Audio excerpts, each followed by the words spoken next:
Pagi itu terasa seperti pagi-pagi lainnya. Aroma kopi yang baru diseduh menguar dari dapur, bercampur dengan wangi roti panggang yang sengaja Anjani siapkan untuk Bima, suaminya. Ia bergerak dengan ritme yang sudah sangat dihafalnya selama 8 tahun pernikahan mereka. Meletakkan cangkir porselen putih di atas meja makan, persis di sebelah piring berisi 2 tangkup roti dengan olesan selai srikaya kesukaan Bima. Semuanya tampak sempurna. Sebuah diorama keluarga kecil yang bahagia di sebuah rumah di pinggir kota yang tenang. Rumah itu, hasil kerja keras mereka berdua, berdiri megah dengan halaman hijau yang terawat. Anjani yang merancangnya, Bima yang mengawasinya. Setidaknya, itu cerita yang selalu mereka sampaikan pada tamu yang datang. Bima turun dari lantai 2, sudah rapi dengan kemeja bersih dan wangi parfum yang menusuk lembut. Ia tersenyum pada Anjani. Senyum yang dulu selalu berhasil membuat jantung Anjani berdebar. Tapi pagi itu, dan beberapa bulan terakhir, senyum itu terasa seperti topeng yang dipasang dengan rapi. Ada sesuatu yang kosong di balik matanya. Pagi, sayang, sapa Bima, sambil menarik kursi dan duduk. Ia meraih cangkir kopinya, menyesapnya perlahan. Kopinya pas seperti biasa. Anjani hanya membalas dengan senyuman tipis. Ia duduk di seberang Bima, mengaduk tehnya sendiri tanpa minat. Ia memperhatikan setiap gerak-gerik suaminya. Cara Bima meraih ponselnya setiap beberapa menit, meletakkannya dengan layar menghadap ke bawah, atau bagaimana ia sedikit tersentak ketika ponsel itu bergetar. Dulu tidak begini. Dulu, ponsel Bima bisa tergeletak di mana saja, dan Anjani bebas membukanya kapan saja, meski ia jarang melakukannya karena percaya. Sekarang, ponsel itu seperti perpanjangan tubuh Bima yang paling pribadi. Nanti siang aku ada janji ketemu rekan kerja di luar, kata Bima. Matanya masih tertuju pada roti panggangnya. Rekan kerja yang mana? Tanya Anjani, mencoba terdengar biasa saja. Kamu nggak kenal. Urusan proyek baru. Jawabnya singkat. Sebuah jawaban standar yang semakin sering Anjani dengar. Selalu proyek baru. Selalu rekan yang Anjani tidak kenal. Keheningan di antara mereka terasa tebal, hanya dipecah oleh denting sendok dan garpu. Anjani menatap keluar jendela, ke arah taman yang bunganya sedang mekar. Ia yang menanam bunga-bunga itu, merawatnya setiap hari. Ia membangun surga kecilnya di sini, tapi sekarang ia merasa seperti orang asing di surganya sendiri.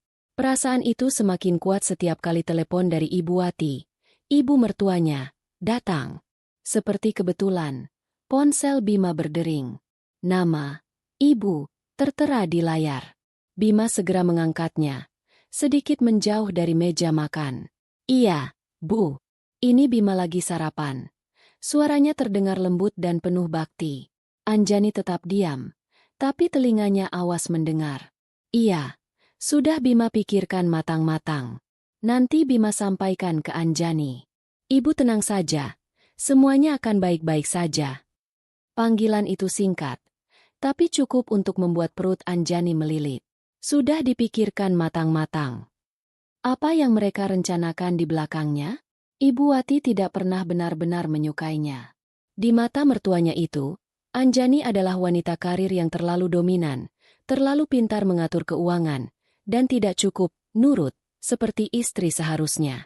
Sindiran-sindiran halus sering ia terima. Untung kamu punya istri pintar, Bim, jadi kamu nggak perlu pusing soal uang. Atau, wanita itu kodratnya di rumah, melayani suami, bukan sibuk rapat sana-sini. Anjani selalu menelannya bulat-bulat, menganggapnya angin lalu demi menjaga perasaan Bima. Setelah menutup telepon, Bima kembali ke meja makan. Ia terlihat sedikit gugup. Ia meletakkan sendoknya, menatap Anjani dengan ekspresi yang dibuat seserius mungkin. Sayang, ada yang mau aku bicarakan. Mulainya, Anjani mengalihkan pandangannya dari taman kembali ke wajah suaminya. Ia menunggu. Aku dan ibu berencana mau umroh, kata Bima. Anjani terdiam. Umroh. Sebuah kata yang suci, sebuah niat yang mulia. Bagaimana ia bisa menolaknya? Bagaimana ia bisa meragukannya? Tapi instingnya berteriak ada yang salah. Sangat salah. Umroh? Kapan? Tanya Anjani, Suaranya berhasil ia jaga agar tetap datar.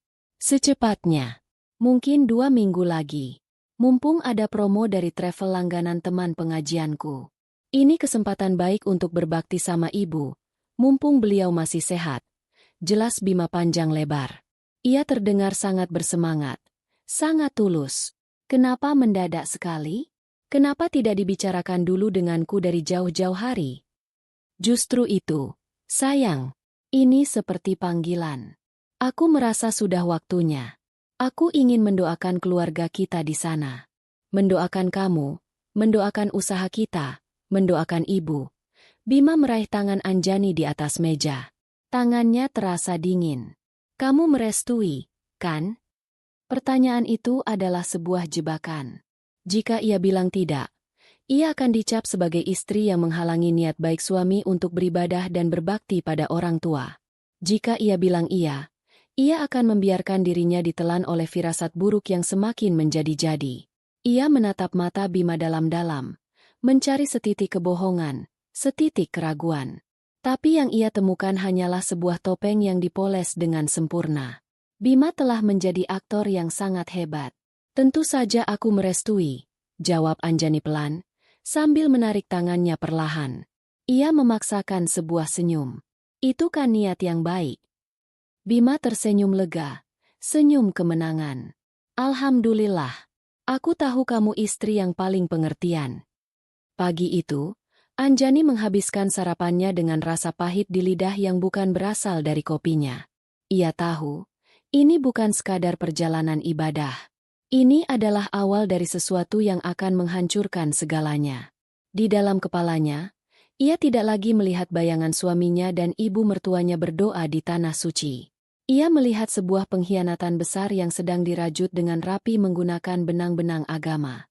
Dan ia, dengan sengaja, baru saja memberikan restunya pada pengkhianatan itu. Hatinya terasa dingin seperti baja, dan sebuah keputusan mulai terbentuk di benaknya. Ia akan membiarkan mereka pergi. Ia akan membiarkan mereka memainkan sandiwara ini sampai selesai. Tapi ia tidak akan menjadi penonton yang pasrah. Ia akan menjadi sutradara di babak akhir cerita mereka. Selama hari-hari berikutnya, Anjani memainkan perannya sebagai istri pendukung. Ia membantu Bima menyiapkan koper, membeli beberapa perlengkapan, bahkan memasak makanan kesukaan Ibu Wati dan mengantarkannya, dengan alasan ingin meminta doa restu. Ibu Wati menerimanya dengan senyum penuh kemenangan, seolah berkata, "Lihat, pada akhirnya kamu harus tunduk juga." Anjani hanya tersenyum, menyimpan semua rasa sakit dan amarahnya rapat-rapat. Ia memperhatikan semua detail. Nama agen travel, jadwal penerbangan, dan durasi perjalanan.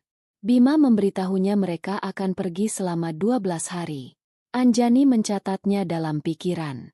Setiap kali Bima lengah, Anjani dengan cepat memeriksa ponsel suaminya.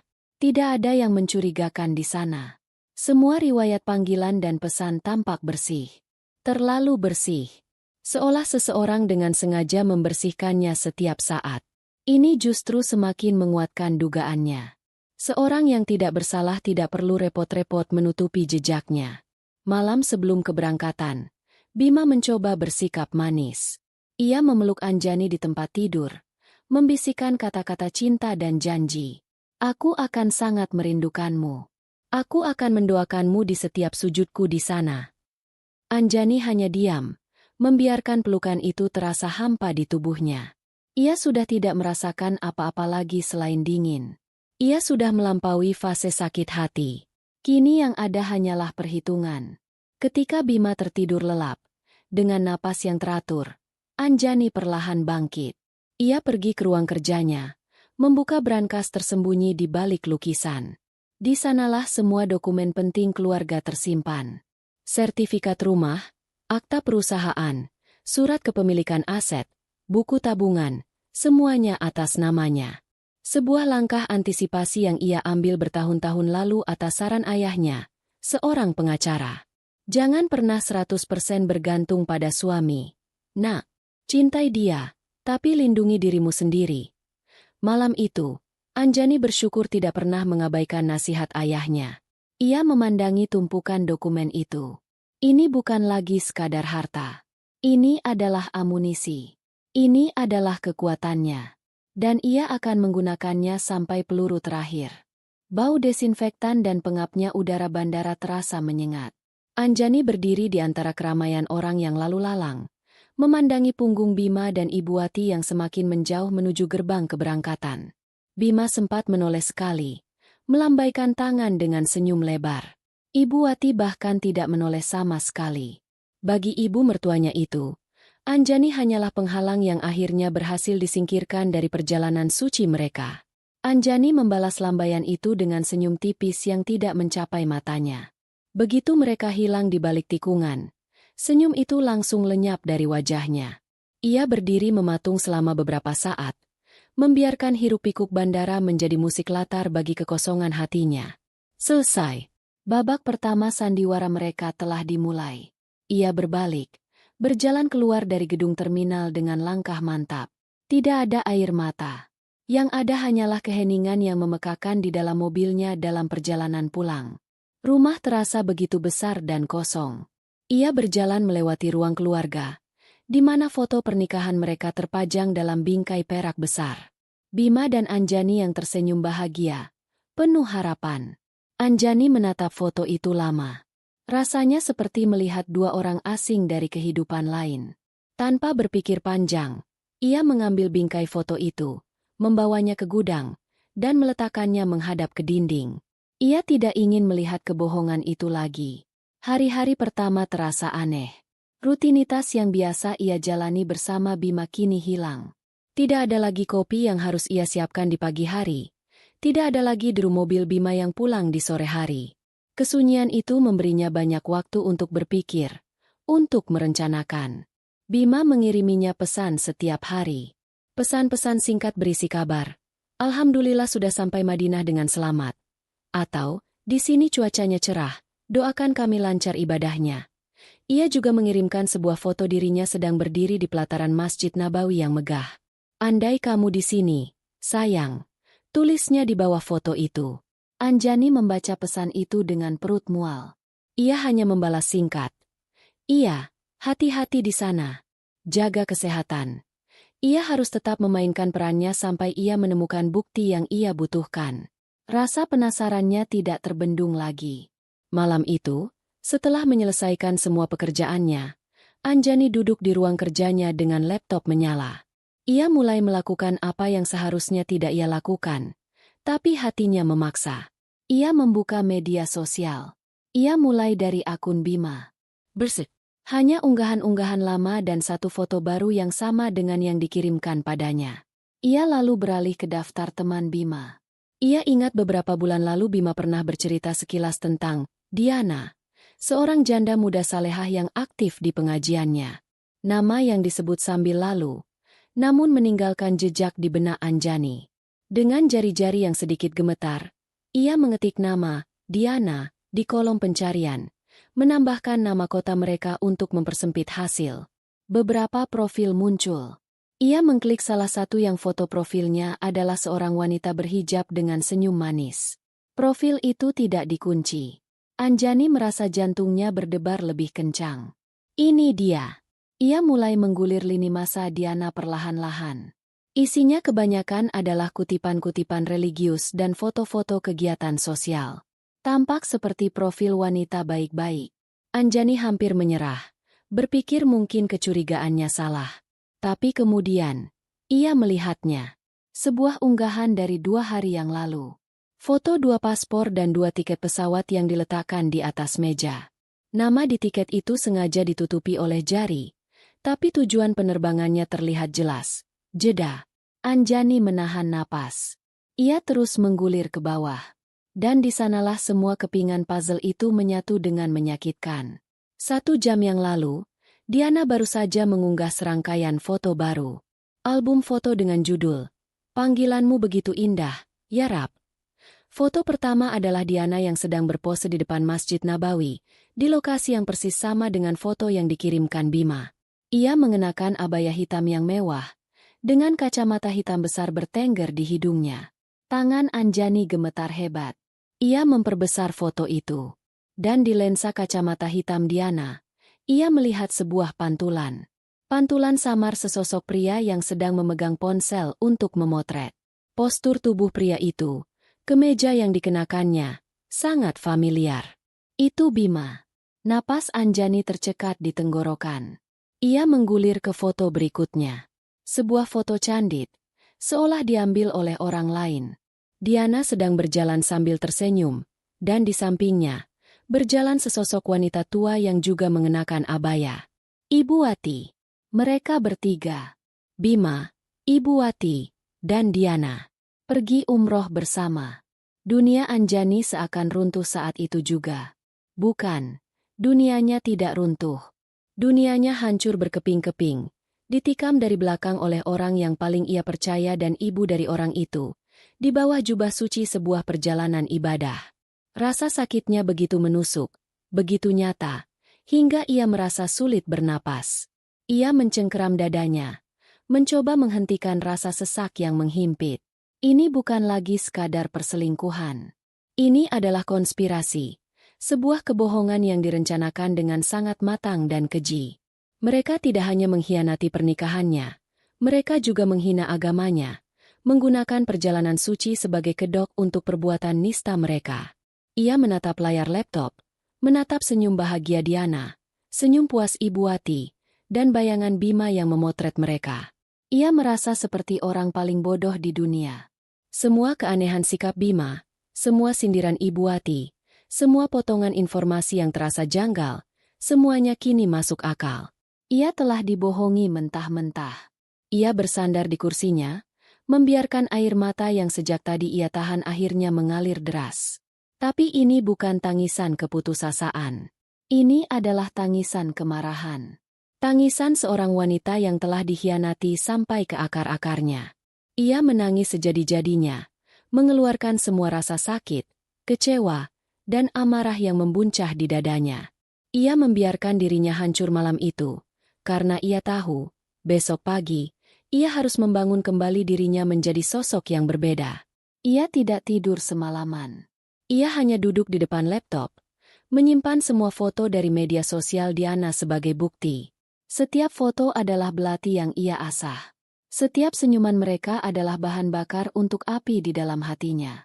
Ketika azan subuh berkumandang, Anjani bangkit. Ia membasuh wajahnya yang sembab. Saat ia menatap cermin, yang balas menatapnya bukanlah Anjani yang rapuh dan penuh cinta. Yang ia lihat adalah seorang wanita dengan mata yang dingin dan penuh perhitungan. Air matanya sudah kering. Yang tersisa hanyalah baja.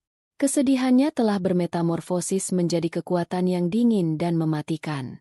Hari ini, permainan akan berubah. Ia tidak akan lagi menjadi korban. Ia akan menjadi pemangsa. Dan mereka, yang sedang bersenang-senang di tanah suci dengan uangnya, akan segera mengetahui betapa mahalnya harga sebuah pengkhianatan. Fajar menyingsing dengan warna kelabu yang pucat, menyelinap masuk melalui celah gorden di ruang kerja Anjani. Ia tidak tidur sama sekali. Semalaman ia hanya duduk di sana, di kursi kulitnya yang dingin, ditemani oleh cahaya biru dari layar laptop yang menampilkan wajah-wajah para pengkhianatnya. Rasa sakit yang semalam merobek-robek hatinya kini telah mengeras, membeku menjadi sesuatu yang lain. Sesuatu yang padat, berat, dan dingin. Seperti bongkahan baja di dalam dadanya. Air matanya sudah habis terkuras, dan yang tersisa kini adalah kejernihan pikiran yang menakutkan. Ia tidak lagi melihat dirinya sebagai korban. Ia melihat dirinya sebagai orang yang selamat dari sebuah kecelakaan fatal, yang kini berdiri di tengah puing-puing, dan harus memutuskan apa yang harus dilakukan selanjutnya. Dan ia tidak akan hanya membersihkan puing-puing itu. Ia akan menagih ganti rugi pada orang yang menyebabkan kecelakaan itu. Ia mematikan laptopnya. Keheningan pagi itu terasa berbeda. Bukan lagi keheningan yang menyedihkan, melainkan keheningan yang penuh dengan potensi, seperti ketenangan sebelum badai besar datang. Ia bangkit dari kursinya, tubuhnya terasa kaku, namun pikirannya setajam pisau. Ia berjalan ke dapur, bukan untuk menyeduh kopi, tapi untuk menuang segelas air putih. Ia meminumnya perlahan, merasakan air dingin itu mengalir di tenggorokannya, seolah memadamkan sisa-sisa kehangatan terakhir dari perasaan lamanya. Pukul 7 pagi, Tepat saat jam kerja dimulai, Anjani sudah memegang ponselnya. Jarinya berhenti sejenak di atas sebuah nama di kontaknya. Pak Harto. Pengacara tua teman baik almarhum ayahnya. Seorang pria bijaksana yang sudah ia anggap seperti paman sendiri. Ia ingat pesan Pak Harto saat ayahnya meninggal. Jika kamu butuh apapun, Anjani, jangan sungkan. Anggap saya ayah keduamu.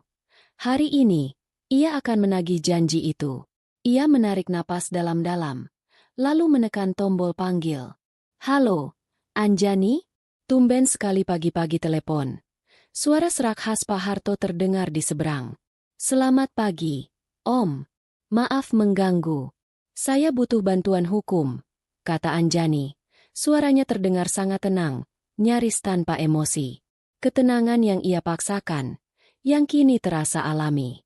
Terdengar jeda sejenak. Pak Harto bisa merasakan ada yang tidak beres. Tentu. Nak, ada apa? Kamu baik-baik saja. Saya mau cerai, kata Anjani lugas, tanpa basa-basi. Dan saya mau ambil semua yang menjadi hak saya. Semuanya. Pak Harto tidak langsung bertanya mengapa. Ia seorang profesional. Baik. Kirimkan saya semua bukti yang kamu punya. Jangan bertindak gegabah. Kita susun strateginya dulu. Yang pertama dan utama, amankan semua aset atas namamu dan bekukan semua akses keuangan suamimu. Jangan biarkan dia menarik sepeser pun. Nasihat itu sejalan dengan apa yang sudah ada di pikiran Anjani. Saya mengerti, Om. Saya akan siapkan semuanya. Setelah panggilan itu berakhir, sebuah energi baru menjalari tubuh Anjani. Ia punya tujuan. Ia punya misi. Ia berjalan cepat ke ruang kerjanya, membuka kembali brankas di balik lukisan. Kali ini, ia tidak hanya memandangi tumpukan dokumen itu. Ia mengeluarkannya satu persatu, meletakkannya dengan rapi di atas meja kerjanya yang luas. Sertifikat rumah utama, sertifikat 2 ruko yang sedang disewakan, bukti kepemilikan saham di beberapa perusahaan atas namanya, polis asuransi, dan buku tabungan atas nama pribadinya yang saldonya lebih dari cukup untuk hidup 7 turunan. Ia juga mengeluarkan semua berkas keuangan Bima yang ia simpan. Laporan kartu kredit, slip gaji, semua yang bisa membuktikan bahwa gaya hidup mewah Bima, termasuk untuk membiayai simpanannya, berasal dari aliran dana yang dikelola oleh Anjani. Selama berjam-jam ia bekerja tanpa henti. Ia menyalakan mesin pemindai dan menyalin setiap lembar dokumen itu secara digital, menyimpannya dalam sebuah folder rahasia yang ia beri nama Proyek Keadilan. Ia juga membuat salinan fisiknya, memasukkannya ke dalam map terpisah untuk diserahkan pada Pak Harto. Ia bekerja dengan ketelitian seorang akuntan forensik. Ia membuat sebuah spreadsheet, merinci setiap aset, tanggal perolehannya, dan sumber dananya. Sebagian besar berasal dari warisan orang tuanya dan hasil investasinya sendiri jauh sebelum ia menikah dengan Bima. Bima hanya menumpang hidup, menumpang nama, dan kini, menumpang untuk mengkhianatinya. Setelah urusan dokumen kertas selesai, ia beralih ke senjata digitalnya. Ia membuka kembali media sosial Diana. Dengan tangan yang stabil, ia mengambil tangkapan layar dari setiap foto bukti. Foto di bandara, foto di Madinah dengan pantulan Bima di kacamata, foto kebersamaan Diana dengan Ibu Wati. Ia bahkan menggulir ke kolom komentar, di mana teman-teman Diana menulis ucapan selamat. Wah, umroh bareng calon suami dan calon mertua ya, dilancarkan ya, Din. Atau, semoga jadi keluarga sakinah, mawaddah, warahmah. Setiap komentar itu ia abadikan. Ini bukan lagi sekadar bukti perselingkuhan. Ini adalah bukti adanya niat untuk menikah. Sebuah rencana yang sudah diketahui oleh lingkungan mereka. Saat itulah rencananya terbentuk dengan sempurna di kepalanya. Ini bukan hanya tentang perceraian. Ini tentang pembalasan. Ia ingin mereka merasakan apa yang ia rasakan. Rasa terhina, rasa tidak berdaya, rasa ditinggalkan tanpa apa-apa. Maka, ide untuk membekukan rekening mereka di saat mereka sedang berada ribuan kilometer jauhnya terasa begitu tepat. Begitu puitis. Mereka pergi ke Tanah Suci untuk sebuah drama, maka ia akan memberikan mereka drama yang sesungguhnya. Sebuah drama tentang 3 orang jamaah yang tiba-tiba menjadi papa di negeri orang. Sejenak, ada bisikan kecil di benaknya. Apakah ini tidak terlalu kejam? Apakah ini tidak akan membuatnya sama rendahnya dengan mereka? Anjani terdiam, menatap kosong ke dinding. Lalu ia teringat lagi. Wajah Ibu Wati yang tersenyum puas di samping Diana. Wajah suaminya yang bersembunyi di balik pantulan kacamata. Mereka bukan hanya mengkhianatinya. Mereka meremehkannya. Mereka pikir ia adalah istri bodoh yang bisa dikelabui dengan kedok agama. Mereka pikir ia akan diam saja meratapi nasib di rumah. Bisikan keraguan itu lenyap seketika, digantikan oleh bara api yang membakar lebih panas. Ini bukan kekejaman. Ini adalah konsekuensi. Ini adalah pelajaran. Pelajaran yang akan mereka ingat seumur hidup mereka. Ia tidak akan membiarkan mereka lolos begitu saja. Ia tidak akan memberi mereka kesempatan untuk meminta maaf atau menjelaskan. Penjelasan tidak lagi penting. Yang penting sekarang adalah keadilan versi dirinya. Anjani menutup laptopnya. Semua bukti sudah terkumpul. Semua dokumen sudah tersusun rapi. Rencananya sudah matang. Ia melihat jam di dinding. Di Arab Saudi, waktu menunjukkan tengah hari. Mungkin mereka sedang beristirahat di kamar hotel mereka yang mewah, kamar yang dibayar dengan uangnya. Mungkin mereka sedang tertawa, merencanakan kebohongan apalagi yang akan mereka sampaikan padanya saat pulang nanti. Biarkan mereka tertawa. Karena besok pagi, saat bank di Jakarta mulai beroperasi, tawa itu akan berhenti. Selamanya.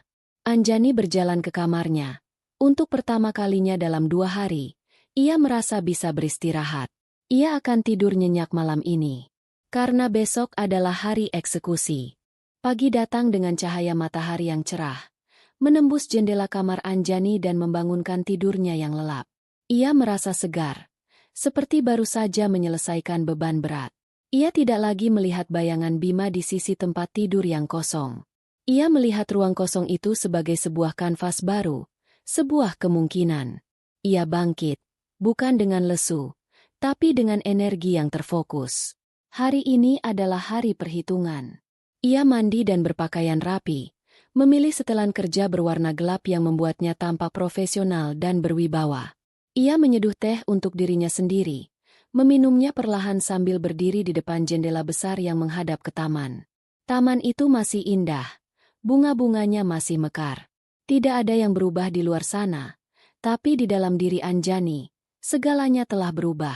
Ia bukan lagi perawat taman itu. Ia adalah pemilik istana.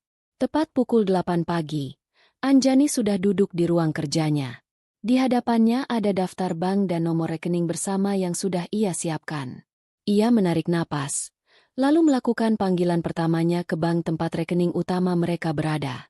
Selamat pagi, Bank Sentosa Priority. Dengan Rina, ada yang bisa saya bantu? Selamat pagi. Saya Anjani Widyastuti. Jawab Anjani dengan suara yang tenang dan jelas. Saya ingin mengajukan permohonan pembekuan sementara untuk semua transaksi keluar dari rekening bersama saya.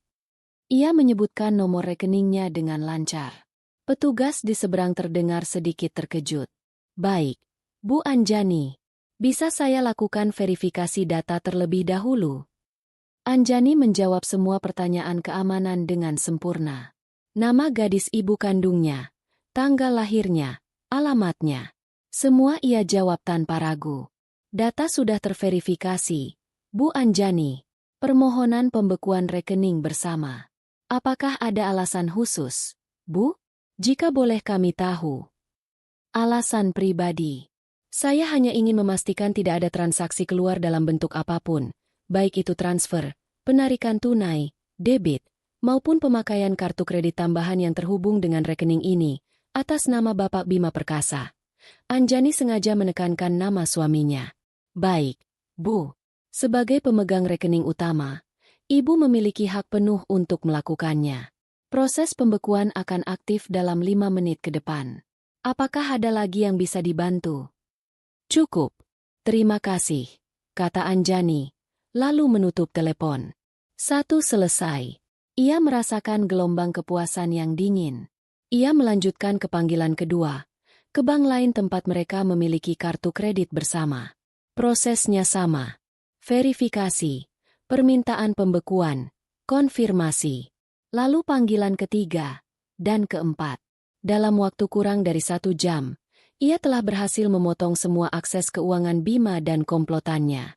Ia telah membangun sebuah penjara finansial yang tak terlihat di sekitar mereka, ribuan kilometer jauhnya. Setelah semuanya selesai, ia bersandar di kursinya. Sekarang, ia hanya perlu menunggu. Ia membayangkan apa yang sedang mereka lakukan saat ini. Mungkin sedang sarapan di hotel, atau mungkin sedang berada di pusat perbelanjaan, memilih abaya baru atau tasbih mahal untuk oleh-oleh palsu mereka. Ia tersenyum tipis membayangkan ekspresi wajah mereka saat kartu kredit itu ditolak. Pertama, mungkin hanya rasa bingung. Mereka akan mencobanya lagi. Gagal. Mereka akan mencoba kartu lain. Gagal lagi. Lalu rasa malu akan muncul saat kasir menatap mereka dengan curiga. Kemudian, kepanikan akan mulai menjalari mereka. Anjani menyibukkan diri dengan pekerjaan. Ia memeriksa email, menghubungi beberapa klien. Ia harus bersikap normal. Ia harus menjadi wanita karir yang sibuk seperti biasanya. Tapi di balik semua itu, telinganya selalu awas, menunggu dering telepon yang ia tahu pasti akan datang. Sore harinya, saat Anjani sedang beristirahat sambil minum teh, ponselnya bergetar. Sebuah nomor tidak dikenal dengan kode negara 966. Arab Saudi. Anjani menatap layar itu, jantungnya mulai berdebar. Bukan karena takut, tapi karena adrenalin. Ia membiarkan panggilan itu tak terjawab. Biarkan mereka panik sedikit lebih lama. Panggilan itu berhenti. Tak lama kemudian, sebuah pesan masuk dari nomor Bima. Isinya hanya 3 kata, ditulis dengan huruf kapital semua. Angkat teleponnya sekarang. Anjani tersenyum. Kepanikan itu sudah mencapai puncaknya. Setelah menunggu selama 10 menit, untuk menambah efek dramatis, ia memutuskan untuk menelepon balik nomor Bima. Ia ingin mendengar langsung musik keputusasaan dari suaminya itu. Bima langsung mengangkat pada dering pertama. Anjani. Akhirnya. Kamu di mana saja? Suaranya terdengar panik dan marah. Di latar belakang, Anjani bisa mendengar suara Ibu Wati yang juga terdengar cemas. Aku di rumah. Ada apa, Bim? Kenapa teriak-teriak begitu? Tanya Anjani. Suaranya dibuat sepolos dan setenang mungkin. Jangan pura-pura bodoh. Semua kartu kita tidak bisa dipakai. Semua rekening diblokir. Ini pasti ulahmu, kan? Apa yang kamu lakukan, Anjani? Sembur Bima, tidak bisa lagi mengendalikan diri. Loh, kok kamu menuduhku? Aku tidak melakukan apa-apa. Jawab Anjani, menikmati setiap detik permainan ini. Mungkin ada masalah dengan sistem bank di sana. Masalah sistem apanya? Aku sudah coba semua kartu, semua ATM. Hasilnya sama. Ini tidak mungkin kebetulan. Suara Bima semakin tinggi. Aku tahu ini kamu. Cepat buka blokirnya sekarang juga. Kami butuh uang untuk bayar hotel dan makan. Anjani diam sejenak, membiarkan keheningan menambah tekanan bagi Bima. Lalu, ia mengubah nada suaranya. Dari polos menjadi dingin membekukan. Oh, kalian butuh uang? Tanyanya pelan. Uang siapa yang kalian butuhkan? Bim? Uangku. Bima terdiam di seberang sana. Ia bisa merasakan perubahan drastis dalam nada bicara istrinya. Uang yang kamu pakai untuk membawa selingkuhanmu dan ibumu jalan-jalan dengan kedok umroh. Lanjut Anjani, setiap kata seperti sebuah tamparan. Aku sudah lihat semuanya. Bima, foto-fotomu dengan Diana. Foto ibumu yang tersenyum bahagia di samping wanita itu. Kalian pikir aku bodoh? Hening. Anjani bisa membayangkan wajah pias Bima dan Ibu Wati di sana. Mereka pasti sedang saling pandang, terkejut karena kedok mereka terbongkar dengan begitu telak. Anjani, itu tidak seperti yang kamu pikirkan. Aku bisa jelaskan. Suara Bima tergagap, kekuatannya lenyap seketika. Tidak perlu ada yang dijelaskan.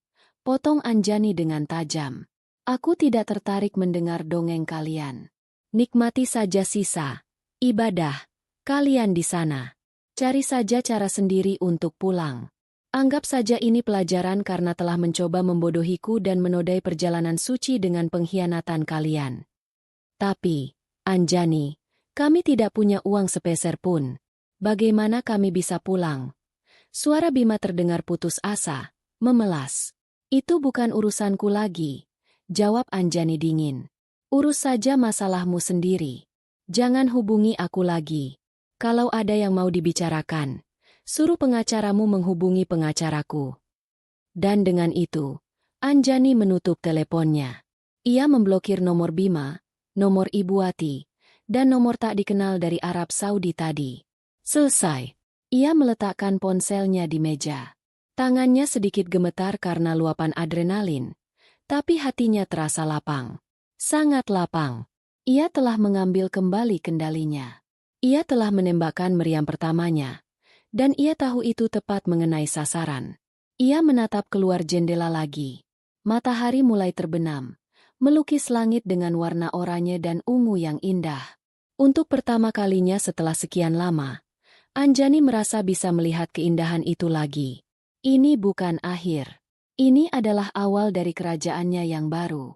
Di seberang dunia, di sebuah kamar hotel yang tadinya terasa mewah dan kini terasa seperti penjara, keheningan pasca panggilan telepon itu lebih memekakan daripada teriakan manapun. Bima menatap ponsel di tangannya dengan tatapan kosong. Suara dingin Anjani masih terngiang-ngiang di telinganya. Setiap kata adalah paku yang menancap di harga dirinya. Di sofa, Ibu Wati dan Diana menatapnya dengan cemas, menunggu penjelasan. Dia tahu, bisik Bima, suaranya serak. Dia tahu semuanya. Tentang kita, tentang Diana, semuanya. Wajah Ibu Wati langsung pucat pasi. Tahu bagaimana? Siapa yang memberitahunya? Aku tidak tahu, bentak Bima, meluapkan frustrasinya. Ia melempar ponselnya ke atas kasur. Dia memblokir semuanya. Rekening, kartu kredit, semua. Kita tidak punya uang sepeser pun. Saat itulah bom yang sebenarnya meledak di dalam ruangan itu. Bukan lagi soal perselingkuhan yang terbongkar, tapi soal kelangsungan hidup. Kepanikan yang tadinya hanya milik Bima kini menjalar cepat kepada dua wanita itu. Apa maksudmu tidak punya uang? Desis Diana. Wajahnya yang cantik berubah masam. Kamu bilang semua sudah kamu atur. Kamu bilang istrimu tidak akan tahu. Kamu bilang kamu yang pegang kendali. Aku pikir begitu, balas Bima, suaranya meninggi. Dan kamu, Bu. Diana kini beralih pada Ibu Wati. Ibu bilang Anjani itu istri bodoh yang penurut. Ternyata dia lebih licik dari ular. Sekarang bagaimana nasib kita? Jaga mulutmu, hardik Ibu Wati. Harga dirinya sebagai calon mertua terusik. Ini semua gara-gara kamu. Perempuan penggoda. Kalau kamu tidak merayu anakku, semua ini tidak akan terjadi. Saya menggoda atau anak ibu yang tidak bisa menahan nafsunya. Pertengkaran itu pecah. Saling tuding. Saling menyalahkan. Semua topeng kesalehan dan kelembutan yang mereka pasang selama ini luruh, menampakkan wajah asli mereka yang penuh keserakahan dan keegoisan. Bima hanya bisa memegangi kepalanya yang terasa mau pecah. Aliansi mereka yang dibangun di atas pondasi kebohongan dan uang kini retak dan mulai hancur berkeping-keping. Keesokan harinya, kenyataan pahit menghantam mereka dengan keras. Pihak hotel mengetuk pintu kamar mereka, menagih pembayaran yang tertunda. Dengan rasa malu yang luar biasa, Bima harus mengakui bahwa kartunya bermasalah. Mereka diberi waktu sampai tengah hari untuk melunasi atau mereka akan diusir. Mereka terusir. Dengan 2 koper besar berisi pakaian dan oleh-oleh yang kini terasa seperti beban, mereka berdiri di lobi hotel yang dingin ber-AC, ditatap dengan pandangan aneh oleh para tamu lain. Kemewahan telah meninggalkan mereka. Kini mereka hanyalah 3 orang turis Indonesia yang tampak kebingungan dan putus asa. Mereka terpaksa mencari penginapan paling murah di pinggiran kota Mekah. Sebuah kamar sempit, pengap, dengan 1 kipas angin yang berputar lambat dan berisik. Kamar mandi bersama yang kotor. Jauh dari citra ibadah khusyuk yang mereka bayangkan. Mereka harus mengumpulkan sisa-sisa uang tunai yang ada di dompet masing-masing, yang jumlahnya sangat menyedihkan. Uang itu hanya cukup untuk beberapa hari makan dengan menu paling sederhana, nasi dan sepotong ayam, dibagi bertiga. Diana, yang terbiasa dengan perawatan wajah dan salon, kini harus menghadapi kenyataan hidup tanpa kemewahan. Ia terus mengeluh, menyalahkan Bima atas nasib buruk mereka. Ibu Wati, yang sudah berusia lanjut, mulai jatuh sakit karena stres dan kondisi hidup yang buruk. Ia lebih banyak diam, meratapi nasibnya dan kebodohan anaknya. Bima, sang kepala keluarga dalam konspirasi ini, merasa seperti pecundang terbesar di dunia. Ia harus membuang harga dirinya jauh-jauh. Ia menghubungi ketua rombongan travelnya, berbohong bahwa ia kecopetan, kehilangan dompet, paspor, dan segalanya. Ia memohon bantuan. Sang ketua rombongan, meski curiga, akhirnya merasa kasihan. Ia membantu mengurus surat perjalanan laksana paspor di konsulat dan meminjamkan sejumlah uang. Bukan pinjaman cuma-cuma, tapi pinjaman dengan bunga yang mencekik, yang harus dilunasi setibanya di Jakarta. Uang itu hanya cukup untuk membeli 3 tiket pesawat kelas ekonomi paling murah, dengan jadwal penerbangan 3 hari lagi. Sementara mereka menderita di negeri orang, Anjani di Jakarta justru menemukan ritme hidupnya yang baru. Ia mengisi kekosongan rumah bukan dengan kesedihan, tapi dengan aktivitas. Ia memanggil desainer interior, merencanakan untuk merombak total kamar tidur utama mereka. Ia ingin menghilangkan semua jejak Bima dari ruangan itu. Ia juga lebih fokus pada pekerjaannya. Ide-idenya cemerlang, presentasinya memukau. Rekan-rekannya melihat perubahan dalam diri Anjani. Ia tampak lebih berbinar, lebih percaya diri, lebih berkuasa. Ia sengaja makan siang di restoran-restoran mahal yang dulu sering ia kunjungi bersama Bima. Bukan untuk pamer, tapi untuk merebut kembali tempat-tempat itu, menjadikannya miliknya sendiri, tanpa harus dibayangi oleh kenangan pahit. Ia menikmati setiap suap makanannya, menikmati kebebasannya. Ia tidak lagi perlu menunggu kabar dari Bima, tidak lagi perlu merasa cemas setiap kali suaminya pulang telat. Ia adalah penguasa tunggal atas waktu dan hidupnya. Hari kepulangan mereka akhirnya tiba. Perjalanan di pesawat terasa seperti perjalanan ke tiang gantungan. Tidak ada percakapan. Bima, Diana, dan Ibu Wati duduk terpisah, tenggelam dalam pikiran masing-masing yang suram. Mereka tidak membawa apa-apa selain rasa malu dan hutang. Saat pesawat mendarat di Jakarta, jantung Bima berdebar kencang. Apa yang menantinya di rumah? Apakah Anjani sudah melunak? Apakah ia bisa membujuknya kembali? Sebersit harapan bodoh masih tersisa di hatinya. Mereka mengambil taksi online termurah menuju rumah. Sepanjang perjalanan, Bima menatap keluar jendela, ke rumah-rumah mewah yang mereka lewati. Rumahnya adalah salah satu yang termegah di komplek itu. Setidaknya, ia masih punya rumah. Setidaknya, ia masih punya tempat untuk pulang dan menyusun kembali hidupnya. Tapi harapan itu hancur berkeping-keping saat taksi berhenti tepat di depan gerbang rumahnya. Gerbang besi hitam yang tinggi itu kini terpasang sebuah gembok baru yang besar dan berkilat. Bukan hanya itu, kunci di pintu utama juga terlihat sudah diganti. Rumahnya, istananya, kini tertutup rapat untuknya. "Turun di sini saja, Pak," kata Bima pada sopir taksi dengan suara bergetar. Mereka bertiga turun, berdiri terpaku di depan gerbang yang terkunci. Seperti 3 orang gelandangan yang terusir. Bima maju, mengguncang-guncang gerbang itu dengan putus asa. "Anjani, Anjani, buka pintunya. Aku pulang," teriaknya. Tidak ada jawaban. Hanya gemas suaranya sendiri yang terdengar menyedihkan. Lampu di dalam rumah tampak menyala, menandakan ada orang di dalam. Tapi tidak ada yang keluar. "Anjani!" Ia berteriak lagi, lebih keras, sambil memukul-mukul gerbang. Ibu Wati menangis sesenggukan. Diana hanya bisa menatap nanar pada rumah mewah yang seharusnya menjadi miliknya, yang kini terasa begitu jauh. Mereka benar-benar terdampar. Diusir dari tanah suci, dan kini diusir dari rumah mereka sendiri. Mereka berdiri di pinggir jalan, dengan beberapa koper usang, di bawah tatapan aneh tetangga yang mulai keluar rumah karena mendengar keributan. Babak pembalasan Anjani baru saja dimulai, dan rasanya lebih menyakitkan dari yang pernah mereka bayangkan. Di tengah keputusasaan mereka di depan gerbang yang terkunci, sebuah sedan hitam mewah meluncur pelan dan berhenti tepat di belakang mereka. Pintu pengemudi terbuka, dan keluarlah Anjani. Ia mengenakan blazer berwarna krem yang membuatnya tampak elegan dan kuat. Rambutnya tertata rapi. Wajahnya dirias tipis namun tegas. Ia tidak terlihat seperti istri yang patah hati. Ia terlihat seperti seorang ratu yang datang untuk memeriksa wilayah kekuasaannya. Pintu penumpang juga terbuka, dan seorang pria paruhbaya yang berwibawa, Pak Harto, keluar mendampinginya. Melihat kedatangan Anjani, trio yang malang itu terkejut. Bima menatap Anjani dengan campuran antara marah dan memohon.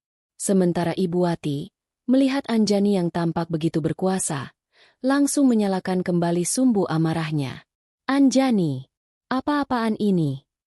Kamu ganti kunci rumah tanpa izin suamimu. Istri macam apa kamu ini, hah? Durhaka, jerit Ibu Wati, menunjuk-nunjuk wajah Anjani. Diana, seperti biasa, hanya berdiri di belakang Bima, mencoba membuat dirinya sekecil mungkin. Anjani tidak bergeming. Ia menatap ibu mertuanya dengan tatapan dingin. Sebelum ia sempat membuka mulut, Pak Harto melangkah maju. Selamat malam, Ibu, Bapak. Sapa Pak Harto dengan suara tenang namun penuh otoritas. Perkenalkan, saya Harto, kuasa hukum dari Ibu Anjani Widyastuti. Sapaan formal itu langsung membungkam jeritan Ibu Wati. Kata, kuasa hukum, adalah sebuah peringatan. Ini bukan lagi urusan keluarga. Ini sudah menjadi urusan hukum. Saya sarankan kita tidak perlu membuat keributan di sini. Semua bisa kita bicarakan baik-baik. Lanjut Pak Harto. Baik-baik bagaimana? Sahut Bima. Akhirnya menemukan suaranya. Dia mengusir kami dari rumah kami sendiri. Dia membekukan semua uang kami. Anjani melangkah maju perlahan. Tatapannya terkunci pada Bima. Rumahmu? Tanyanya pelan. Rumah ini berdiri di atas tanah warisan ayahku. Dibangun dengan uang hasil investasiku. Sertifikatnya atas namaku. Jadi, ini rumahku. Dan kalian, ia melirik sinis pada Bima, Diana, dan Ibu Wati, adalah orang asing yang sedang berada di properti saya tanpa izin. Kata-kata itu menusuk Bima tepat di jantungnya. Ia tahu itu benar. Ia selalu merasa nyaman karena Anjani tidak pernah mempermasalahkan hal itu. Ia tidak pernah menyangka Anjani akan menggunakan fakta itu sebagai senjata. Dengan tangan yang mantap, Anjani menyerahkan sebuah amplop coklat tebal kepada Bima. Baca itu, katanya singkat. Bima menerima amplop itu dengan tangan gemetar. Ia membukanya. Di dalamnya ada setumpuk kertas. Di halaman paling depan, tertulis dengan jelas, surat gugatan cerai. Di belakangnya, ada salinan dari semua bukti yang Anjani kumpulkan. Tangkapan layar dari media sosial Diana, foto-foto mereka di Tanah Suci, bahkan salinan komentar-komentar dari teman-teman Diana. Dunianya serasa berputar. Ia benar-benar sudah kalah telak. Seperti yang bisa Bapak Bima lihat, Pak Harto kembali angkat bicara. Kami memiliki bukti yang lebih dari cukup untuk membuktikan adanya perselingkuhan dan perbuatan tidak menyenangkan dari pihak Bapak. Gugatan cerai ini kami ajukan dengan tuntutan hak asuh penuh atas aset bergerak dan tidak bergerak, mengingat sebagian besar adalah harta bawaan dari klien saya. Ini tidak adil. Itu harta Gonogini. Aku juga bekerja. Protes Bima lemah. Betul. Dan pengadilan yang akan membuktikannya. Kami juga bisa membuktikan aliran dana dari rekening bersama yang Anda gunakan untuk membiayai wanita ini, kata Pak Harto sambil melirik sekilas ke arah Diana. Tanpa sepengetahuan istri sah Anda. Itu bisa masuk ranah penggelapan. Pak Bima, klien saya masih berbaik hati tidak memasukkannya ke dalam gugatan. Untuk saat ini. Ancaman terselubung itu membuat Bima dan ibunya bungkam seketika. Mereka tahu mereka tidak akan menang di pengadilan. Mereka tidak punya apa-apa untuk melawan. Anjani menatap Bima, pria yang dulu pernah ia cintai sepenuh hati, kini tampak begitu kecil dan menyedihkan di matanya. Tidak ada lagi cinta. Yang ada hanya rasa jijik. Aku akan memberimu pilihan, Bima, kata Anjani, suaranya tegas. Tanda tangani surat cerai itu, setujui semua tuntutanku, maka kita bisa berpisah dengan tenang. Aku tidak akan mengungkit masalah penggelapan uang yang kamu lakukan. Tapi jika kamu menolak dan mencoba melawanku di pengadilan, aku akan pastikan bukan hanya semua hartamu yang hilang, tapi juga kebebasanmu. Ini adalah skakmat. Bima tidak punya jalan lain. Ia menatap ibunya, lalu menatap Diana. Kedua wanita yang ia bela mati-matian kini hanya bisa menatapnya dengan putus asa. Mereka tidak bisa membantunya. Mereka justru menjadi beban yang akan menenggelamkannya. Setelah keheningan yang panjang dan menyiksa, Anjani memberikan pukulan terakhirnya. Garasi tidak aku kunci, katanya sambil menunjuk ke arah garasi di samping rumah. Di dalam sana ada beberapa kardus. Isinya semua pakaian dan barang-barang pribadi kalian bertiga. Aku memberimu waktu 1 jam, di bawah pengawasan staf keamanan saya, untuk mengambil barang-barang itu. Setelah 1 jam, gerbang ini akan kembali saya gembok, dan jika kalian masih berada di area properti saya tidak akan segan memanggil polisi dengan tuduhan menerobos masuk. Ia tidak menunggu jawaban. Ia berbalik, masuk kembali ke dalam mobilnya yang mewah diikuti oleh Pak Harto. Mesin mobil menyala, dan sedan hitam itu meluncur pergi dengan mulus, meninggalkan Bima, Diana, dan Ibu Wati yang berdiri mematung di pinggir jalan. Mereka ditinggalkan bersama sebuah amplop berisi kehancuran mereka dan beberapa kardus berisi sisa-sisa kehidupan lama mereka. Anjani tidak melihat ke belakang dari spionnya. Ia menatap lurus ke depan, ke jalanan yang terbentang di hadapannya. Pertempuran pertama telah ia menangkan secara mutlak. Ia telah merebut kembali rumahnya, hartanya, dan harga dirinya. Perang hukum mungkin masih akan berjalan, tapi ia tahu, malam ini, ia telah memenangkan perang yang sesungguhnya. Perang melawan masa lalunya. 1 jam terasa begitu singkat ketika digunakan untuk memilah sisa-sisa dari kehidupan yang hancur. Di dalam garasi yang pengap dan berbau debu, Bima, Diana, dan Ibu Wati bergerak seperti robot. Di sudut garasi, seorang satpam berbadan tegap yang tidak mereka kenal berdiri mengawasi. Lengannya bersedekap, tatapannya dingin dan tidak memihak. Kehadirannya adalah penghinaan yang paling sunyi. Ia adalah penanda bahwa mereka kini adalah orang asing. Potensi ancaman di rumah yang dulu mereka kuasai. Bima membuka kardus-kardus kosong yang sudah disiapkan Anjani. Tangannya gemetar saat ia mulai memasukkan barang-barangnya. Setelan-setelan mahal yang dulu ia kenakan dengan bangga, kini ia lipat asal-asalan. Koleksi jam tangannya yang berharga, yang dulu sering ia pamerkan, kini ia bungkus dengan kemeja kotor dan dimasukkan ke dalam kardus begitu saja. Setiap benda adalah kenangan. Setiap kenangan adalah sayatan baru di lukanya yang menganga. Ia bukan lagi Bima Perkasa sang eksekutif sukses. Ia hanyalah seorang pria yang sedang mengemasi kegagalannya. Ibu Wati menangis tanpa suara sambil memasukkan koleksi kain batik dan bros-bros emasnya. Perhiasan itu adalah kebanggaannya, simbol statusnya di antara teman-teman arisannya. Kini, semua itu terasa tidak ada harganya. Diana adalah yang paling cepat. Ia hanya mengambil tas-tas bermerek dan pakaian paling mahal miliknya, memasukkannya dengan kasar ke dalam kardus seolah barang-barang itu telah mengkhianatinya. Wajahnya keras, bibirnya terkatup rapat. Tidak ada lagi air mata. Yang ada hanya kemarahan yang membara. Tepat ketika jam di ponsel Bima menunjukkan 1 jam telah berlalu, sang satpam berdehem. Waktu habis, Pak, Bu. Tidak ada ruang untuk negosiasi. Mereka menyeret kardus-kardus berat itu keluar dari garasi, melintasi halaman yang dulu mereka nikmati, dan akhirnya keluar melalui gerbang kecil di samping. Klik. Gerbang itu dikunci kembali oleh sang satpam dari dalam. Mereka kini benar-benar berada di luar. Di jalanan. Bersama tumpukan kardus yang menjadi monumen kehancuran mereka. Malam sudah larut. Jalanan komplek perumahan itu sepi. Lampu-lampu dari rumah tetangga tampak hangat dan damai. Sebuah pemandangan yang kini terasa mengejek mereka. Sekarang bagaimana? Desis Diana, memecah keheningan. Ia menatap Bima dengan tatapan menuntut. Mana rencanamu? Hah? Di mana kita akan tidur malam ini? Aku sedang berpikir. Jawab Bima gagap. Ia merasa seperti seekor semut yang diinjak. Semua kekuasaan dan kepercayaan dirinya telah direnggut paksa. Berpikir? Cibir Diana. Seharusnya kamu berpikir sebelum berselingkuh dengan istri kaya dan membuatnya marah. Kamu pikir dia akan diam saja seperti wanita bodoh di sinetron. Cukup, Diana, bentak Ibu Wati, mencoba membela anaknya. Bima sedang susah. Jangan kamu tambah lagi bebannya.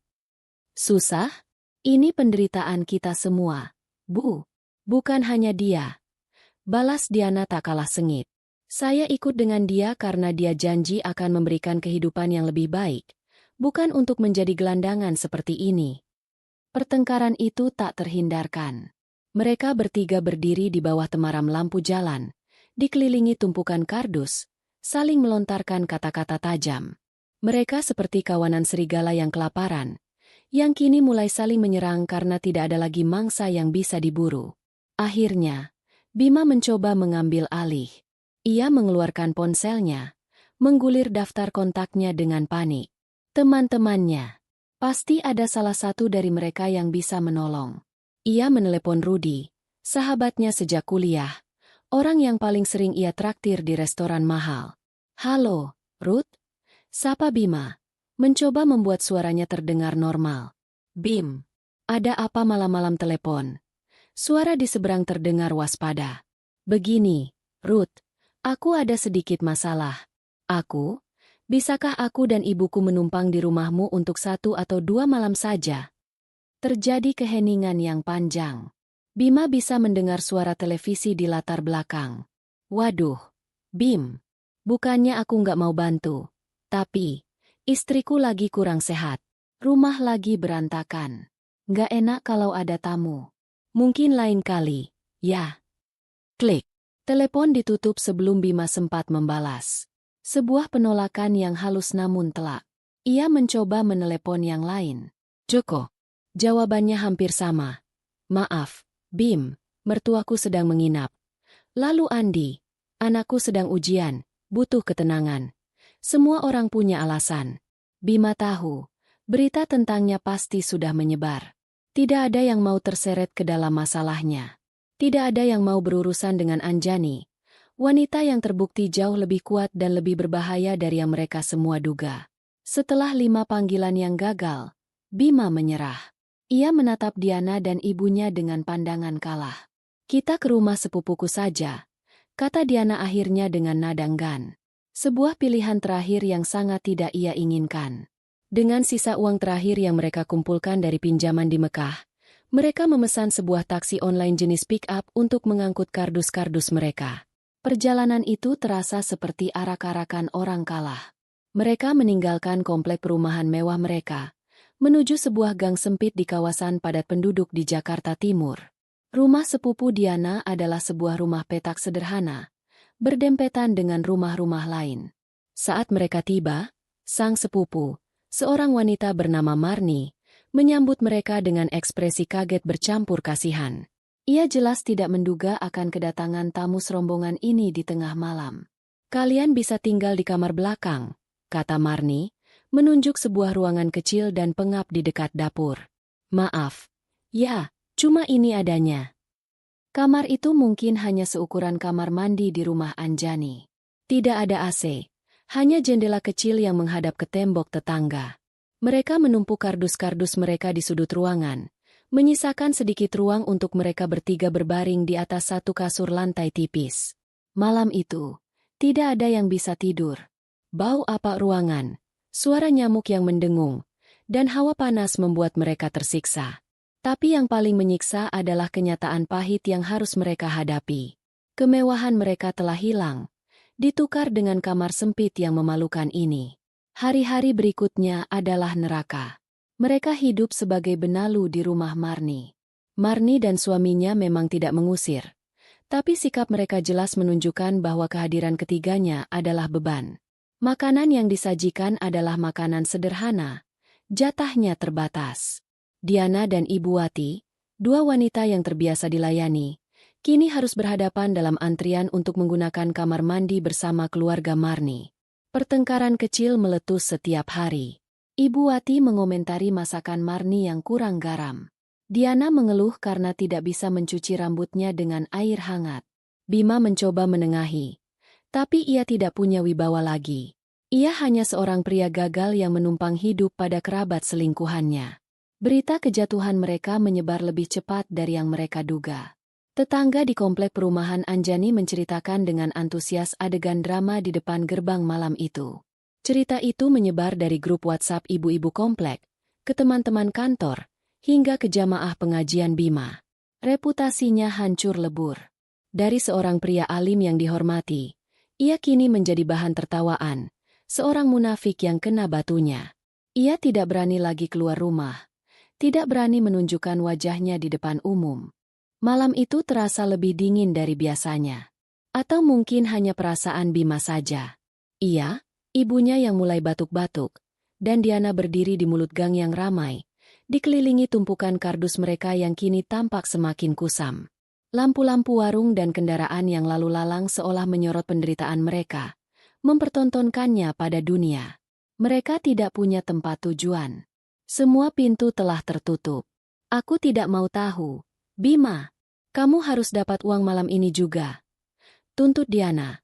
Suaranya tajam dan tidak ada lagi nada manja. Jual apa saja yang bisa kamu jual. Aku tidak mau tidur di jalanan. Bima menatap pergelangan tangannya.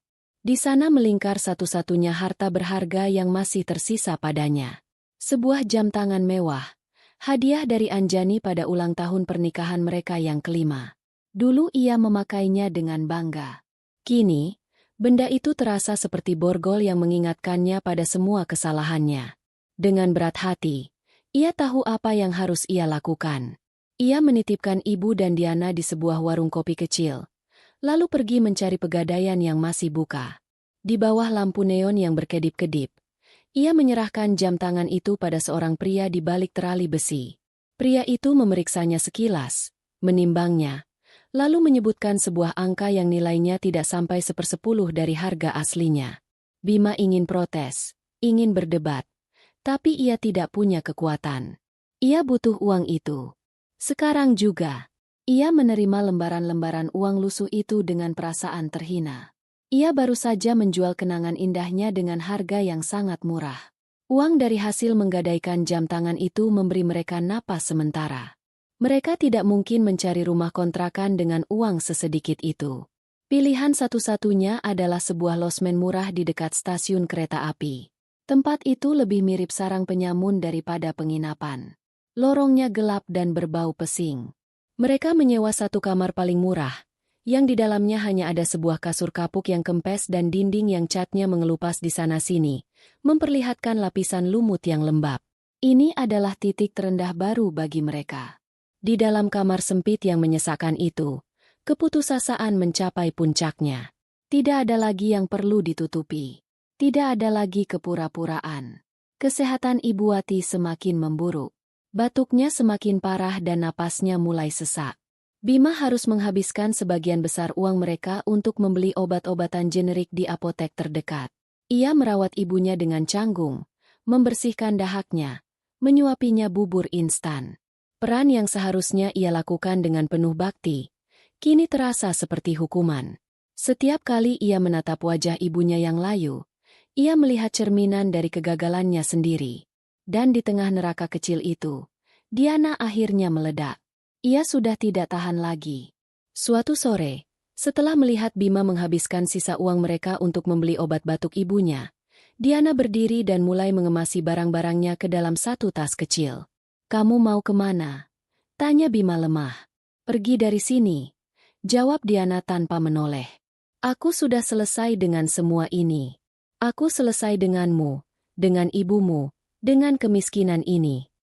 Tapi, Diana, kita akan melewati ini bersama, kan? Kamu bilang." "Aku bilang aku mau hidup enak," potong Diana. Kini ia berbalik menatap Bima dengan mata menyala-nyala.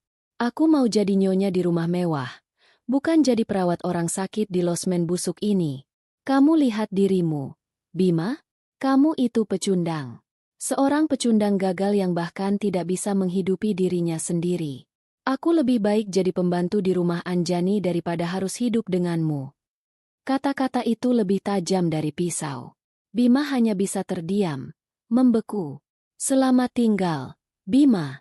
Nikmati saja kemiskinanmu dengan ibumu, kata Diana, meludahkannya seperti racun.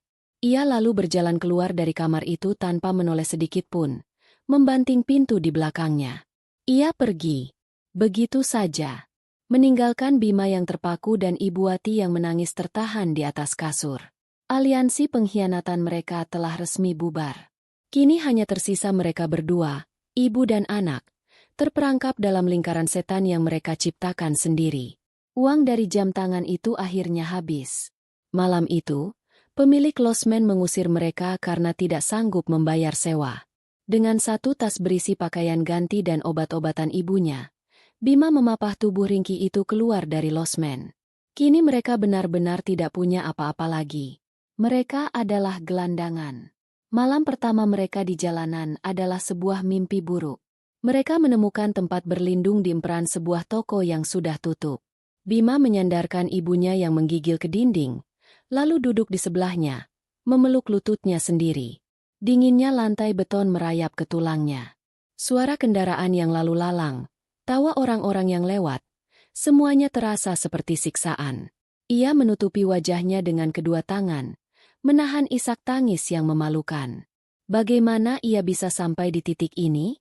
Sementara itu, di belahan dunia yang lain, di sebuah villa mewah di Seminyak, Bali, Anjani sedang tertawa lepas bersama teman-teman dekatnya. Ia baru saja menutup sebuah kesepakatan bisnis besar melalui telepon, menjual salah satu ruko miliknya dengan keuntungan berkali-kali lipat. Uang yang nilainya bisa membiayai hidup Bima selama 100 tahun. Setelah menutup telepon, ia mengangkat gelas minumannya. Bersulang, katanya pada teman-temannya. Untuk awal yang baru dan untuk meninggalkan semua sampah di masa lalu. Mereka bersulang di bawah langit senja Bali yang indah. Anjani merasa hidup. Ia merasa bebas. Ia tidak tahu, dan tidak peduli, bahwa di saat yang bersamaan, pria yang pernah menjadi suaminya sedang duduk di lantai yang kotor di Jakarta, meratapi nasibnya yang gelap. Bima mengangkat kepalanya, menatap lampu-lampu kota yang gemerlapan. Ia teringat pada Anjani. Ia teringat pada kehangatan rumahnya, pada masakan Anjani, pada senyumnya. Semua yang pernah ia miliki, semua yang ia sia-siakan demi sebuah nafsu sesaat dan keserakahan. Penyesalan datang terlambat, terasa seperti asam yang menggerogoti isi perutnya. Tapi itu bukan penyesalan yang murni. Itu adalah penyesalan yang egois, penyesalan karena kehilangan kenyamanan, bukan karena telah menyakiti hati seorang wanita yang tulus. Ia menatap ibunya yang tertidur dengan napas yang berat. Ia sendirian. Benar-benar sendirian di tengah keramaian kota yang kejam. Ia telah kehilangan segalanya. Hartanya, statusnya, reputasinya, selingkuhannya, dan kini, ia merasa telah kehilangan masa depannya. Ia bukan siapa-siapa lagi. Ia hanyalah debu di jalanan. Kejatuhannya telah sempurna.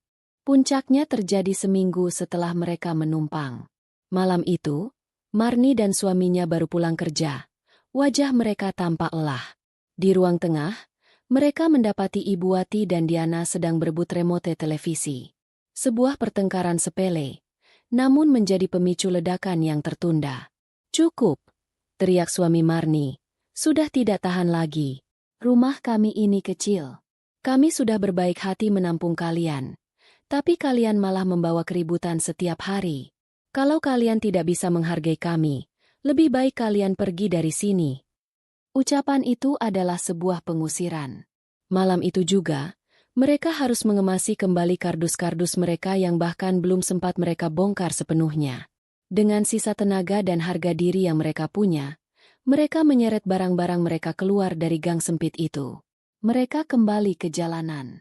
Kali ini, mereka benar-benar tidak punya tujuan lagi. Kejatuhan mereka baru saja memasuki babak yang baru, yang jauh lebih gelap dan tanpa harapan. Beberapa bulan telah berlalu sejak hari di mana Anjani menyerahkan amplop coklat itu di depan gerbang rumahnya. Proses perceraian berjalan lebih cepat dari yang diperkirakan. Bima, tanpa uang dan tanpa daya tawar, tidak punya pilihan selain menandatangani semua surat yang disodorkan Pak Harto. Ia menyetujui perceraian, menyerahkan haknya atas semua aset, dan kemudian lenyap begitu saja, seolah ditelan bumi. Bagi Anjani, babak hukum itu hanyalah sebuah formalitas administratif, sebuah penutup yang rapi untuk sebuah buku yang sudah selesai ia baca. Api kemarahan yang dulu membakar hatinya kini telah padam. Balas dendam yang dulu terasa begitu manis, kini telah kehilangan rasanya. Yang tersisa bukanlah kekosongan, melainkan sebuah ruang lapang yang luas di dalam dirinya. Ruang yang kini mulai ia isi dengan hal-hal baru, dengan dirinya yang baru. Anjani berdiri di depan papan tulis besar di ruang rapat kantornya. Ia sedang memimpin rapat strategi untuk kuartal berikutnya. Di hadapannya duduk para manajer dan kepala divisi, menatapnya dengan penuh perhatian dan rasa hormat. Ia tidak lagi gagap, tidak lagi ragu. Kata-katanya tajam, visinya jelas, perintahnya tegas. Perusahaan yang dulu mereka rintis bersama, kini sepenuhnya berada di bawah kendalinya, dan justru berkembang pesat. Ia memangkas cabang-cabang yang tidak efisien yang dulu dikelola oleh kroni-kroni Bima, dan menginvestasikan dana pada inovasi-inovasi baru yang cemerlang. Omzet perusahaan meroket. Anjani Widyastuti bukan lagi sekadar nama di balik layar. Ia adalah otak dan jantung dari mesin bisnis yang kini berjalan jauh lebih kencang. Transformasinya tidak hanya terjadi di ruang rapat. Ia merombak total rumahnya. Semua perabotan lama yang menyimpan kenangan tentang Bima ia sumbangkan. Ia menggantinya dengan desain yang lebih minimalis, modern, dan mencerminkan kepribadiannya. Dinding-dinding yang dulu berwarna krem yang aman, kini ia cat dengan warna-warna yang lebih berani. Rumah itu kini bukan lagi sebuah sangkar emas keluarga, melainkan sebuah istana pribadi, sebuah galeri dari seleranya sendiri.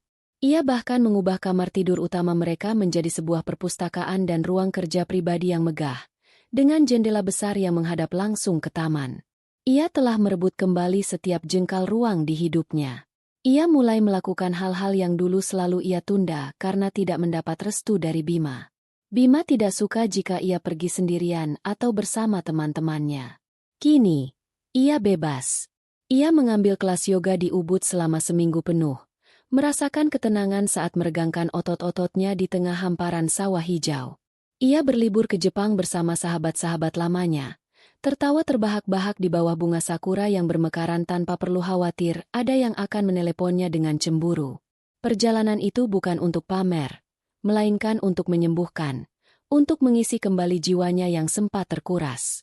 Ia menemukan kembali kebahagiaan dalam hal-hal kecil. Secangkir teh melati di pagi hari sambil membaca buku di perpustakaan barunya. Aroma tanah yang basah setelah ia menyirami taman bunganya sendiri. Kepuasan saat melihat sebuah proyek bisnis berhasil ia golkan. Ia sadar, kebahagiaannya tidak pernah bergantung pada seorang pria. Kebahagiaannya selalu ada di dalam dirinya. Hanya saja sempat tertutupi oleh kabut tebal bernama pernikahan yang salah. Suatu sore di hari kerja, Anjani sedang dalam perjalanan pulang. Ia duduk di kursi belakang sedan mewahnya, mobil yang ia beli dengan bonus dari keuntungan perusahaannya sendiri. Sopir pribadinya mengemudikan mobil dengan tenang melewati jalanan Jakarta yang padat merayap. Anjani memandang keluar jendela, memperhatikan kehidupan kota yang sibuk. Mobilnya berhenti di sebuah persimpangan lampu merah yang ramai, di dekat sebuah pasar kumuh. Di antara para pedagang asongan dan pengamen, matanya menangkap sesosok tubuh yang meringkuk di trotoar. Seorang pria dengan pakaian yang lebih mirip kain lab, kotor dan sobek di sana-sini. Rambutnya gimbal dan panjang. Janggutnya tidak terurus menutupi sebagian besar wajahnya. Ia tampak kurus kering, dengan tulang pipi yang menonjol tajam. Tangannya yang dekil menengadah pada setiap mobil yang berhenti, berharap belas kasihan. Ada sesuatu yang familiar dari postur tubuh pria itu, dari caranya menundukkan kepala. Anjani menyipitkan matanya. Jantungnya berhenti berdetak sejenak. Dengan rasa ngeri yang dingin, ia mengenalinya. Pria gelandangan itu adalah Bima. Ia tampak puluhan tahun lebih tua. Sorot matanya kosong, tanpa kehidupan. Ia tidak lagi memiliki pesona atau keangkuhan yang dulu menjadi andalannya. Yang tersisa hanyalah cangkang kosong dari seorang manusia. Anjani menatapnya tanpa ekspresi. Ia menunggu datangnya sebuah perasaan. Mungkin rasa kasihan?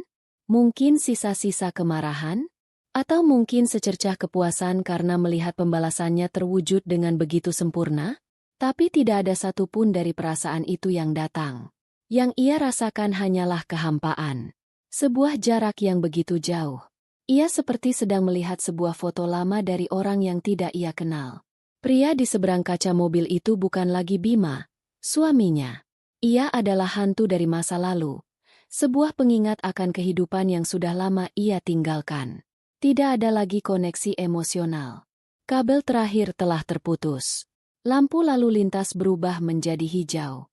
Mobil Anjani mulai bergerak maju perlahan. Bima sempat mengangkat kepalanya.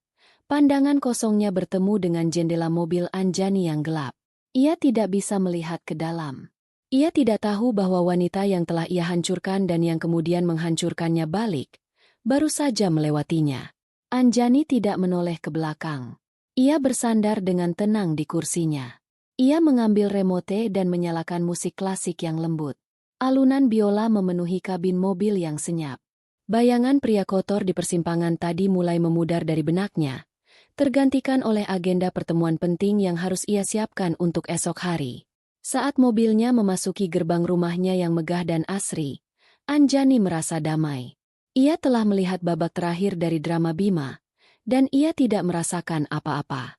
Ini adalah bukti terkuat bahwa ia telah benar-benar sembuh. Fajarnya yang baru telah tiba, dan di langitnya yang cerah, tidak ada lagi ruang bahkan untuk setitik bayangan dari masa lalunya. 2 tahun berlalu dalam sekejap mata. Malam itu, Anjani berdiri di atas panggung sebuah hotel bintang 5 yang gemerlapan. Ia mengenakan gaun malam berwarna biru tua yang elegan, memegang sebuah piala kristal di tangannya. Ia baru saja dinobatkan sebagai pengusaha wanita paling inspiratif tahun ini oleh sebuah majalah bisnis terkemuka. Kilatan lampu kamera menyambar-nyambar dari arah para wartawan. Di antara para hadirin, ia bisa melihat wajah-wajah sahabatnya, para manajer kepercayaannya, dan Pak Harto yang tersenyum bangga.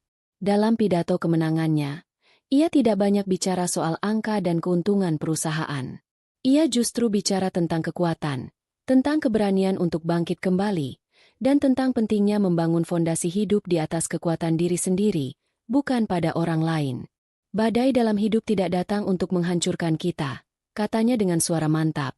Tapi untuk membersihkan jalan kita agar kita bisa melihat pemandangan yang lebih baik. Semua orang bertepuk tangan meriah. Kehidupannya telah berubah total.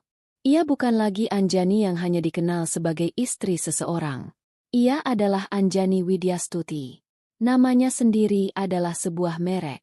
Ia tidak hanya sukses secara finansial, tapi juga menemukan kepuasan batin. Ia mendirikan sebuah yayasan kecil yang memberikan bantuan hukum dan modal usaha bagi para wanita korban kekerasan dalam rumah tangga. Ia ingin menggunakan pengalamannya untuk memberdayakan orang lain. Ceritanya menjadi inspirasi. Ia adalah bukti hidup bahwa dari puing-puing pengkhianatan, seseorang bisa membangun sebuah istana yang lebih megah. Suatu sore, beberapa minggu setelah acara penghargaan itu, ia menerima telepon dari Pak Harto. Pengacara tua itu sudah pensiun dan lebih banyak menghabiskan waktu di kebunnya. Namun sesekali masih mengurus beberapa hal untuk Anjani. Hanya ingin memberimu kabar penutup, Anjani, kata Pak Harto dengan nada yang tenang. Supaya semua benar-benar selesai. Kabar apa, Om? Tanya Anjani sambil menyiram tanaman anggrek di teras belakang rumahnya. Beberapa hari yang lalu, saya dihubungi oleh pihak dinas sosial. Mereka menemukan data kependudukan Bima dari sebuah dompet tua saat mengurus jenazah ibunya. Anjani berhenti menyiram. Ia diam, menunggu kelanjutan cerita itu. Ibu Wati meninggal dunia sekitar setahun yang lalu di sebuah panti sosial pemerintah. Menurut catatan, ia menderita radang paru-paru akut. Ia meninggal dalam tidurnya. Sebuah kesedihan yang aneh dan samar menyentuh hati Anjani. Bukan untuk Ibu Wati, tapi untuk gambaran seorang wanita tua yang meninggal dalam kesendirian dan kemiskinan, Jauh dari kemewahan yang dulu selalu ia dambakan. Sebuah akhir yang tragis untuk sebuah kehidupan yang penuh dengan keangkuhan. Lalu, Bima?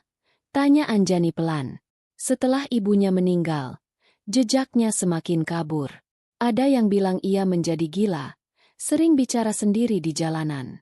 Kabar terakhir yang paling bisa dipercaya, ia ditangkap karena mencoba mencuri makanan di sebuah warung. Ia dipenjara beberapa bulan. Setelah keluar, tidak ada yang tahu lagi di mana dia. Namanya sudah dihapus dari semua catatan sipil yang aktif. Secara hukum dan sosial, dia sudah tidak ada. Anjani. Keadilan yang telah selesai. Bukan keadilan yang penuh dengan sorak-sorai kemenangan, melainkan keadilan yang sunyi dan final. Seperti sebuah buku yang ditutup perlahan, dan debunya dibersihkan dari sampulnya. Terima kasih informasinya, Om, kata Anjani tulus. Setelah menutup telepon, Anjani termangu sejenak, menatap bunga-bunga anggreknya yang sedang mekar dengan indah. Berita itu tidak membuatnya senang, juga tidak membuatnya sedih. Berita itu hanya menjadi sebuah titik di akhir sebuah kalimat yang sangat panjang. Bab itu telah benar-benar berakhir. Tidak ada lagi yang tersisa. Ia meletakkan alat penyiramnya, lalu masuk ke dalam rumah. Ia mengambil sebuah album foto tua, album foto pernikahannya. Ia membukanya untuk terakhir kali. Ia melihat wajahnya sendiri, seorang gadis muda yang naif dengan mata berbinar penuh cinta. Lalu ia melihat wajah Bima yang tersenyum menawan. Ia tidak lagi merasakan sakit. Ia hanya merasa seperti sedang melihat dua orang asing. Dengan tenang, ia membawa album foto itu ke halaman belakang, ke tempat pembakaran sampah organik kecil. Ia melemparkan album itu ke dalamnya. Ia menyalakan api. Ia melihat api itu menjilat perlahan, melahap setiap lembar kenangan palsu, mengubahnya menjadi abu. Ia tidak sedang membakar masa lalu. Ia sedang melakukan ritual pemurnian terakhir. Saat api padam, Anjani berbalik dan berjalan kembali ke dalam rumahnya yang sejuk dan damai. Ia membuat secangkir teh, duduk di kursi favoritnya di perpustakaan, dan membuka sebuah buku baru. Di luar, matahari bersinar cerah. Ia tidak dimadu. Ia tidak dihancurkan. Ia hanya diuji. Dan dari ujian itu, ia lahir kembali. Ia telah menemukan keadilan yang paling sejati, bukan pada kejatuhan musuh-musuhnya, melainkan pada kebangkitan dan kedamaian dirinya sendiri. Dan kedamaian itu terasa jauh lebih manis daripada balas dendam manapun.